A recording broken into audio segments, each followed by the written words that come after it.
continuar então a ideia do Emerson sobre os nossos mentores. Em relação à obsessão. Em relação à obsessão, o que acontece quando tem uma pessoa sendo influenciada por um mau espírito? Como que se comporta esse nosso mentor espiritual? Qual é a postura desse mentor espiritual que nós temos? Ele tenta nos livrar dessa obsessão ou ele não toma partido porque também nós não estamos fazendo por merecer?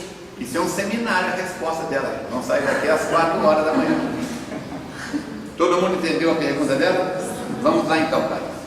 Olha só, Allan Kardec escreveu um livro especificamente para explicar das obsessões. E neste livro ele vai dizer que obsessão é a ação ostensiva de uma mente sobre outra mente com intenções inconvenientes, com intenções negativas. Alguém vai dizer assim: Emmanuel foi um obsessor na vida de Chico Xavier? Não. Por quê? A presença de Emmanuel na vida de Chico Xavier era com a intenção de prejudicar ao Chico? Não, de alavancar ele para cima, para mais e melhor. Então ele era um mentor, um benfeitor. Agora, no Livro dos Médiuns, capítulo 23, Allan Kardec vai tratar das obsessões e divide as obsessões em 3 níveis: obsessão simples, fascinação e subjugação, para substituir o termo possessão. Porque possessão, se eu disser assim, fulano está possuído por um espírito, parece que o espírito acoplou e não vai sair nunca mais. Subjugado, ele está apenas sob a ação do espírito, mas daqui a pouco ele vai ter liberdade. O que permite que um espírito perturbado ou perturbador influencie o Emerson, influencie o Falcone? Sintonia. Se o Emerson é lavrador, está cuidando da roça dele. Se o Emerson é pintor, está pintando a parede dele. Se o Falcone é sapateiro, está batendo prego no sapato. Se o Falcone é motorista, está dirigindo. Com pensamentos, vamos colocar de 1 a 10, numa média de 5 para cima, o espírito perturbado ou perturbador não vai encontrar clima, ambiente, campo vibracional para as intenções dele. Agora, se nós estamos capinando, pintando, batendo solo, dirigindo com pensamentos, entre aspas, sujos, inconvenientes, sem higiene, nós vamos permitir que um espírito deste padrão vibratório entre em sintonia com a gente. O rádio da sua casa, do seu carro, tem frequência modulada FM e amplitude modulada. Eu tenho um programa toda segunda-feira, das 11 horas e 30 minutos até o meio-dia, na Rádio Solar AM 1010. Se você estiver com o seu rádio ligado em FM, você consegue ouvir o meu programa? Não, porque está numa frequência diferente. Para você ouvir o programa do Falcone, você precisa de entrar em sintonia. Assim dizem os espíritos amigos, que não são os espíritos amigos que se afastam de nós, somos nós que nos afastamos dos espíritos amigos, mudamos a nossa frequência e em vez de ficarmos debaixo do plano de luz, nós preferimos a escuridão. Tem uma metáfora que diz que numa cidade do interior, lâmpadas com pequenas capacidades, pequenas potências no poste, havia os postes ao longo da rua, e entre um poste e outro havia um percurso que a luminosidade era muito fraca, quase sem luminosidade.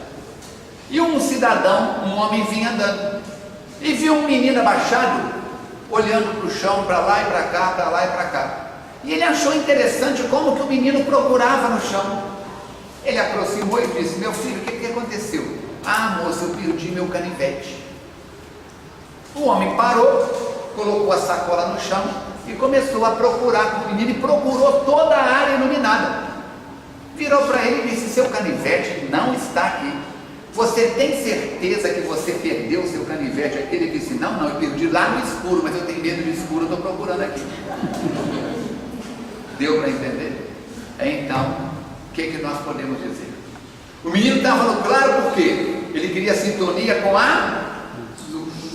Se ele se afastasse da luz, ele ia entrar numa zona de escuridão, onde ele não tinha domínio sobre a visão dele. E o que nós adoramos fazer?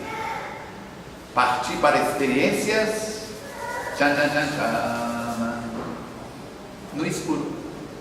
Já diz a música que no escurinho do cinema tudo acontece. Aí partimos para o álcool, para a droga, para experiências inconvenientes com quem não deve. Nos permitimos comer mais do que o tamanho do nosso estômago. Depois haja tentativas para mudar. Quando é uma garfada a mais, quando é um pedaço de pudim a mais, passado o processo digestivo, voltamos ao normal. Mas se continuamos a repetir aquele comportamento, daqui a pouco estamos com uma dilatação estomacal, daqui a pouco o pH estomacal muda, daqui a pouco surge uma úlcera. Então, se uma vez ou outra a criatura dá uma escorregada, pagará as consequências daquilo com a própria consciência. Mas a repetição, olha, eu sou calmo, mas no dia que eu perco a paciência, não me queira como inimigo, tá? Não me provoca. Eu sou calmo? Não. Eu estou que nem um leão na jaula. Solta para ver.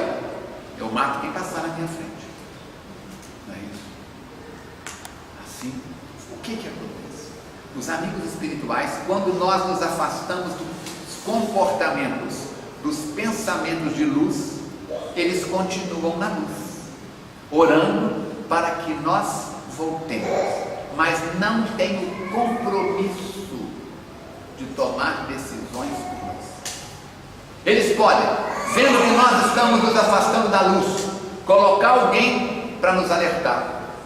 Eu encontro com o Léo e ele pergunta assim: onde você vai, Falcão?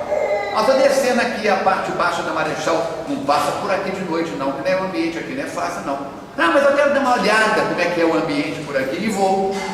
Daí a pouco aparece outro e diz: Falcone, você está perdido? Não, estou só dando uma voltinha, mas aqui não é lugar de dar volta à noite não, Falcone. Não, mas eu quero saber como é que é. Quer dizer, o mundo espiritual já mandou 2 avisos. Assim, Jesus dizia: oração e vigilância, para que a tentação que está dentro da gente não tome conta e não abra janelas para a entrada daquilo que não faz parte do nosso compromisso reencarnatório.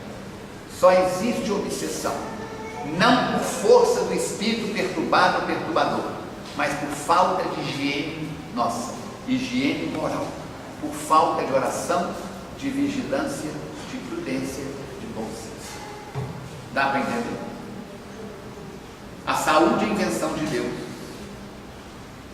Comportamentos inconvenientes que geram saúde são invenção nossa.